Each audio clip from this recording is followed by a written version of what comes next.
So ఇక్కడ వచ్చేసి చాలా మంది కూడా బయట రూమర్స్ చాలా స్ప్రెడ్ అవుతున్నాయి అన్న. అంటే కోవిడ్కి వచ్చిన తర్వాత ఆడవాళ్ళ మీద అగత్యాలు జరుగుతున్నాయని, లేదంటే మన ఇండియన్స్ మీద ఏమంటారు బ్యాడ్గా పోర్ట్రేట్ చేయడం కానీ, ఇంకోటి ఏంటంటే మగవాళ్ళకు కూడా అన్యాయాలు జరుగుతున్నాయని అనేసి చెప్తున్నారు. వీటిలో నిజాలు ఎన్ని ఉన్నాయి, అబద్ధాలు ఎన్ని ఉన్నాయి?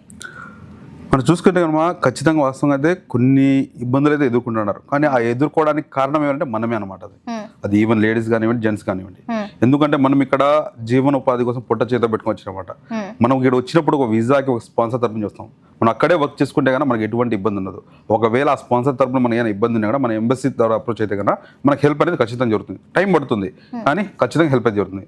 అలా కాకుండా వేరే వాళ్ళ ద్వారా మనం ఏదైనా హెల్ప్ పొందుదామంటే కన్నా వాళ్ళు మిస్ గైడ్ చేసి మమ్మల్ని కొంచెం ఇబ్బంది పెట్టే అవకాశం ఉంటుంది.